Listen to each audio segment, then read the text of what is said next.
Hi guys, and welcome back to my channel. I know that today this video is going live on February 14th, so happy Valentine's Day. I hope you all have a fantastic day, whether you're celebrating this with yourself or with a significant other, your family, whoever that may be. I hope you have a fantastic day. As you can see by the title, today I'm going to be sharing with you all 5 things that I wish I would have known before becoming an SLP undergrad student or a communication sciences and disorder major. These things that I'm about to mention are solely based off of my experience. I know that other students may also have different experiences as well, but I really hope that you find this helpful, and I really hope that if you're planning to be in this major or you're looking into what it's like to be an SLP undergrad student, that you take it as a grain of salt and that you find it useful to you. So with all that said, we're just going to go ahead and get started. Alright, so the first thing that I wish I would have known before becoming an SLP undergrad student, or specifically a CSD major, is that there's going to be a lot of science.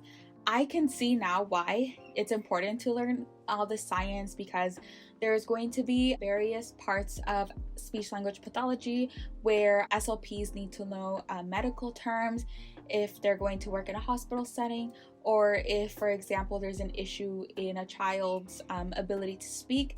SLPs need to know all of that important terminology when it comes to referencing a certain part of the body. And so it's important that SLPs or students who are trying to be SLPs learn about all the science that comes to the respiratory system, the phonatory system, the articulation system, and all that stuff. And that's something that I didn't necessarily know going in. I kind of just assumed that I was going to learn just the basic stuff, given that I was going to learn more stuff in grad school. But because this major is considered a pre-professional major, they have to provide you all the foundational courses to understand everything that you're going to be learning in grad school. And that's something that I didn't necessarily know, despite the bachelor, of course, being Bachelor of Science. So my recommendation to you would be, if you're not so good in science, which is totally okay, to look up videos on YouTube on how to memorize science content. I know for a fact I didn't know what to do either. I remember when I was studying for my first speech science exam, I was like, where do I even begin? You know, because there's so much that you have to remember. Fortunately, the professor provided us some study tips, skills that definitely helped me. And also, because my sister is a pre-nursing major, she already had experienced a lot of those classes, so it was easier for me to get the hang of 2 different learning styles to be able to succeed on the exam. And because I did really well, I know that those tips definitely helped me, and I plan to make a video on how I study for those classes, but that's just gonna be for another time, just because I want to make sure that I fully do well in these courses before being able to teach all of you how to study specific ways. But if you definitely want to know, feel free to leave a comment down below and I'd be more than happy to help you. But yeah, that is the first thing that I wish I would have known. Alright, so the second thing that I wish I would have known is how much you're actually going to be studying communication, hence the name of the major, Communication Sciences and Disorders. And I think this is something that I didn't really expect to be learning for the most part. So what I mean by this is, usually when you speak, you don't really think about it because it comes so second nature to us. Like right now, me being able to speak to you directly is a form of communication. And that's something that I didn't necessarily understand until I started to take these courses. Like, for example, if you say the word men, you don't actually produce voice in your mouth. It just comes from your nose. So that's like the way to say the word. But if you say something else like shoe, you're able to produce airflow in your mouth, and you can't do that with your nose. And I was like, I didn't even know that that was a thing, you know, until I started to learn all the basics of communication. So that's something that I would highly anticipate to prepare for. And I think, to be honest, it's super interesting. There's a major that focuses on that, and I am seriously loving everything that I'm learning. There's definitely going to be so much more that you're going to learn that I'm also still learning as well. But that's something that I didn't necessarily anticipate to learn. I just thought I was going to learn the basic stuff instead of really delving into the material itself. But yeah, that is the second thing that I wish I would have known. Thing that I wish I would have known before becoming an SLP undergrad student is how important it is to build up your resume. When I was an undergrad, specifically as a psych major, the importance of building your resume was obviously really important, but to some extent, depending on the specific field that you were going to be interested in going to. However, because you're already aimed to go to SLP grad school, the importance of building up your resume and have it geared to that specific major is very, very important. Not only is it important for grad schools when you are applying, but at the same time, it's important so that you can build up your stamina, build up your confidence as you get into the field itself. And so a few days ago, I asked some current grad students, what are some places SLP undergrad students can work or gain professional development skills so that they could have a good resume in grad school, and this is what they said. So some people said to work at a preschool, other people said to volunteer at therapy clinics, possibly doing research labs, ABA therapy, daycare, things like that. Especially if you're already geared to work at a particular area as a speech language pathologist, then by all means it's important to build up your resume in that particular field. So yeah, that's the next thing that I wish I would have known. Alright, so the fourth thing that I wish I would have known is how much you're going to study. It really depends on how rigorous your program is as an undergrad student.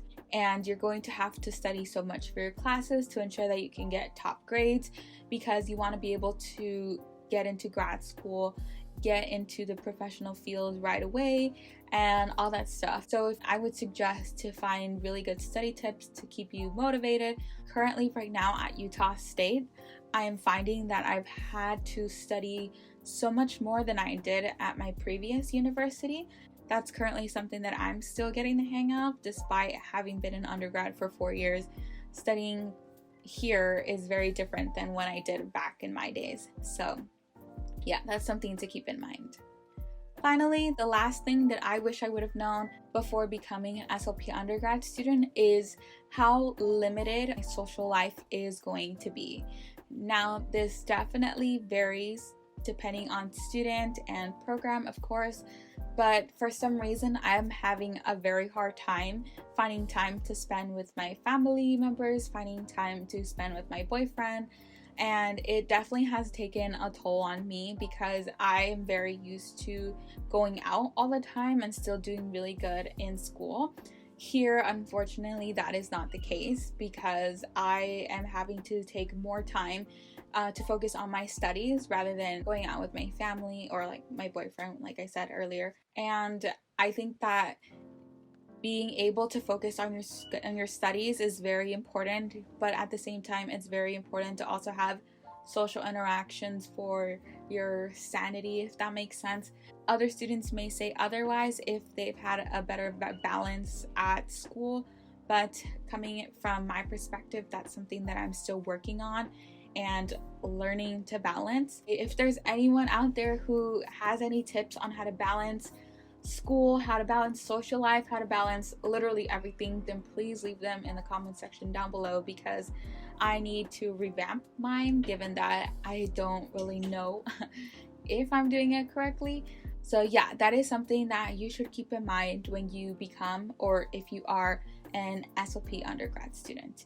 And it's totally okay. Social interaction should I don't know how, depending on how you see it, of course, social interaction should be limited because school is your priority, but it's important that you have some sort of liberty, freedom to go out, to get some fresh air, because that's very important for your mental health. But yeah, that is the last thing that I wish I would have known before becoming an SLP undergrad student. Okay guys, so that wraps up today's video. Like I said in the beginning of the video, this is definitely going to be solely off of my experiences. I know other students may also have different experiences because it depends on the rigor of your academic program, but at least for me, those were definitely some of the things that I wish I would have known despite being in school for such a small period. But I hope that you all liked this video.